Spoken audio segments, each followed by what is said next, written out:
உந்தன் சித்தம் போல் நடத்தும் என் பிதாவே, என் இயேசுவே. இப்போது சமாதான ஏஜி சபையின் தலைமை போதகர் பாஸ்டர் ஆர் கிளாரன்ஸ் மருதையா அவர்கள் தேவனுடைய செய்தியை கொண்டு வருவார்கள். கிறிஸ்துவுக்கு அன்பானவர்களே, இந்த நாளிலேயும் இந்த ஊடகத்தின் மூலமாக உங்களை சந்திப்பதில் மகிழ்ச்சிகிறேன். எருசலேமில் இருந்த பெதஸ்தா குளத்தை குறித்து கடந்த 2 நாட்களாக இதை வாசித்து நாம் தியானம் பண்ணி வருகிறோம். அதில் நேற்று பார்த்தோம், அந்த பெதஸ்தா குளத்துடைய கரையில் தங்கியிருந்தவங்க முதலாவது குருடர்கள், 2வது யார் இருந்தாருன்னு கேட்டிங்கன்னா சப்பானிகள் என்று பார்க்கிறோம். சப்பானிகள் யார்? அவங்க எங்கே போகணும்னு நினைக்கிறாங்களோ அங்கே போக முடியாதவங்க. இன்றைக்கி நம்முடைய வாழ்க்கையில் ஹேண்டிகேப்ட் ஆகிட்டோன்னா நம்ம யாராவது சார்ந்தான் இருக்கணும். இப்போ நாங்கள்லாம் வாலிபனாக இருந்தபோது எங்கே நினைச்சோமோ அங்கே போகிறோம். ஆனால் இப்போ வயது ஆக ஆக ஒரு ஆளுடைய உதவி தேவைப்படுது, அவங்களை சார்ந்து தான் நம்ம போக வேண்டியிருக்குது. இப்படிப்பட்ட நிலைமை தான் நம்முடைய வாழ்க்கையில் காணப்படுகிறது.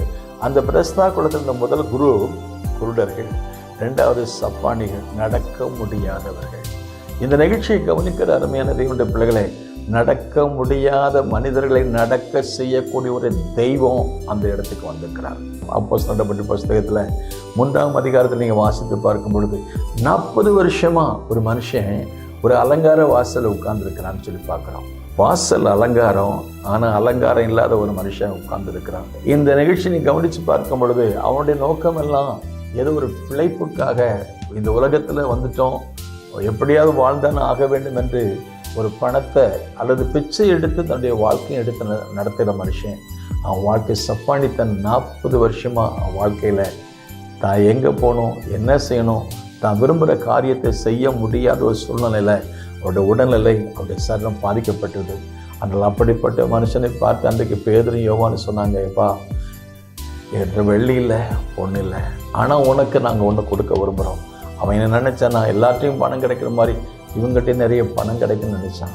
பேதுரும் யோவான்னு சொல்லுவாங்க, என்னோட வெள்ளி இல்லை, என்னோட பொண்ணு இல்லை, நான் அதை விட விலையில பெற்றேன். இந்த இடத்துல நீங்கள் முக்கியமாக கவனிக்க வேண்டிய காரணம்னா, நிறைய பேர்த்த வெள்ளி இருக்குது, எனக்கு பணம் இருக்குது, பட்டம் இருக்குது, பொருள் இருக்குது, பதவி இருக்குது, எல்லாம் இருக்குது. ஆனால் இந்த தெய்வீகமான விடுதலை இல்லாமல் அப்படியே சப்பானிகளாக உட்கார்ந்துருக்காங்க.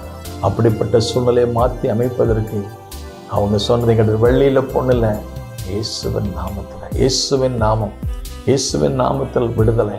அந்த 40 வருஷம் நடக்க முடியாத மனுஷன் அவன் எழுந்தான், அவன் குதித்தான், தேவனை துதித்தான் என்று சொல்லப்படுகிறது.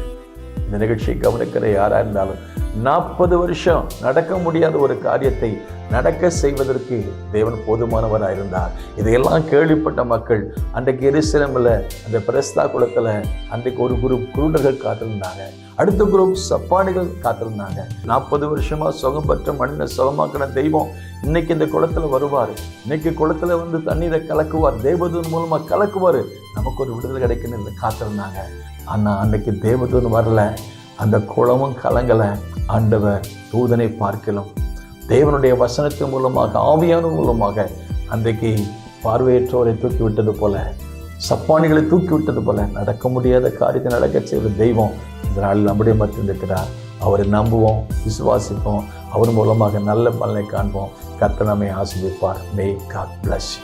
உந்தன் சித்தம் போல் நடத்தும் கர்த்தாவே, நீர் நித்தம் என்னை எந்தன் சித்தம் போல வேண்டாம், என் பிதாவே, என் இயேசுவே.